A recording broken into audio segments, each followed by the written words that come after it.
Assalamualaikum warahmatullahi wabarakatuh. Berjumpa lagi dengan mata pelajaran geografi. Kali ini kemarin kita sudah membahas tentang pemanfaatan flora dan fauna atau keanekaragaman hayati. Dalam memanfaatkan flora dan fauna, agar kita bisa terus memanfaatkannya atau secara berkelanjutan, maka perlu adanya perlindungan flora dan fauna. Karena dalam perlindungan flora dan fauna itu sudah diatur dalam Undang-Undang Nomor 5 Tahun 1967. Ada beberapa cara perlindungan atau konservasi flora dan fauna. Yang pertama itu ada hutan lindung, di mana suatu hutan atau suatu wilayah yang terdiri dari berbagai macam tumbuhan, ada yang sejenis, ada yang bermacam-macam jenis atau heterogen, yang diperuntukkan untuk perlindungan, baik untuk melindungi daerah sekitarnya ataupun untuk melindungi tanaman itu sendiri, maka itu dinamakan sebagai hutan lindung. Yang kedua, tempat perlindungan flora dan fauna atau yang khusus untuk flora saja, namanya cagar alam. Cagar alam itu melindungi tumbuh-tumbuhan, baik tumbuhan langka atau tumbuhan yang dalam bentuk hutan. Indonesia memiliki banyak cagar alam yang cukup terkenal, yaitu ada cagar alam Cibodas, ada cagar alam Krakato, bahkan di tempat kita sendiri memiliki cagar alam yang melindungi tanaman jati, yaitu cagar alam Cabak. Kalau kita berkendara dari Blora ke Cepu atau dari Cepu ke Blora, kita akan menjumpai suatu kawasan yang diperuntukkan untuk cagar alam. Ada juga perlindungan khusus untuk binatang, namanya Swaka Marga Satwa, berarti untuk melindungi satwa, di mana Swaka Marga Satwa itu selain untuk perlindungan binatang, kita juga bisa memanfaatkan untuk belajar atau sebagai sarana edukasi.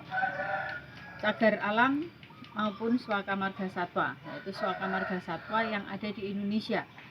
Misalnya ada cagar alam, ada Swaka Marga Satwa Meru Betiri, Swaka Marga Satwa Cikepuh, Swaka Marga Satwa Bawen, Swaka Marga Satwa Muara Angke, dan masih banyak lagi Swaka Marga Satwa yang ada di Indonesia.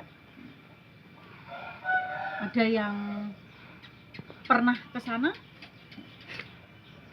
Kalian barangkali pernah mengunjungi tempat-tempat perlindungan binatang maupun tumbuh-tumbuhan. Selain cagar alam, hutan lindung, Swaka Marga Satwa, masih ada satu lagi, yaitu tempat perlindungan binatang atau tumbuh-tumbuhan. Ada yang disebut dengan Taman Nasional. Taman Nasional ini biasanya lebih luas lagi karena peruntukannya dikelompokkan menurut zonasinya. Yang seperti Taman Nasional, ada Taman Nasional Ujung Kulon, Taman Nasional untuk melindungi banteng Jawa, babi hutan. Ada Taman Nasional Kerinci, ada Taman Nasional Pulau Komodo. Itu banyak lagi macam-macam atau tempat-tempat perlindungan flora dan fauna yang ada di Indonesia maupun di dunia. Mengapa dilakukan perlindungan atau konservasi flora dan fauna? Itu dilakukan dengan maksud dan tujuan. Dari semua itu, kita kenapa butuh semua itu? Yang pertama, untuk melakukan rehabilitasi dan konservasi, terutama untuk lingkungan hutan yang memiliki fungsi strategis. Fungsinya hutan itu banyak sekali, sudah kita bahas kemarin waktu membahas tentang persebaran bioma yang ada di Indonesia maupun di dunia. Yang kedua, melakukan reboisasi dan untuk mencegah illegal logging atau penebangan secara liar atau tanpa perhitungan. Itu yang ketiga, konservasi memiliki tujuan untuk meningkatkan kesadaran dan partisipasi masyarakat, sehingga masyarakat merasa memiliki, dia akan ikut menjaga kelestarian flora maupun fauna yang ada. Dan yang keempat, tempat-tempat itu bisa digunakan untuk melakukan penelitian, monitoring maupun evaluasi terhadap perubahan dan perkembangan lingkungan yang ada. Yang kelima, sebagai penegakan hukum untuk mencapai program rehabilitasi dan pelestarian hutan. Semua usaha yang dilakukan bila tidak ada dasar hukumnya, maka masyarakat akan berlaku semaunya sendiri karena dianggap sesuatu itu nggak ada apa-apa. Terima kasih, itulah yang bisa saya sampaikan. Sebelum saya tutup, kesimpulan yang kita pelajari kali ini yaitu cara pelestarian atau konservasi flora dan fauna. Yang pertama dengan hutan lindung, yang kedua melalui suaka alam, yang ketiga suaka marga satwa, dan juga taman nasional.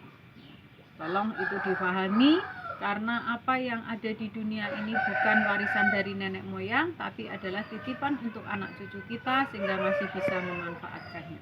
Terima kasih. Wassalamualaikum warahmatullahi wabarakatuh. Sampai jumpa untuk video yang akan datang.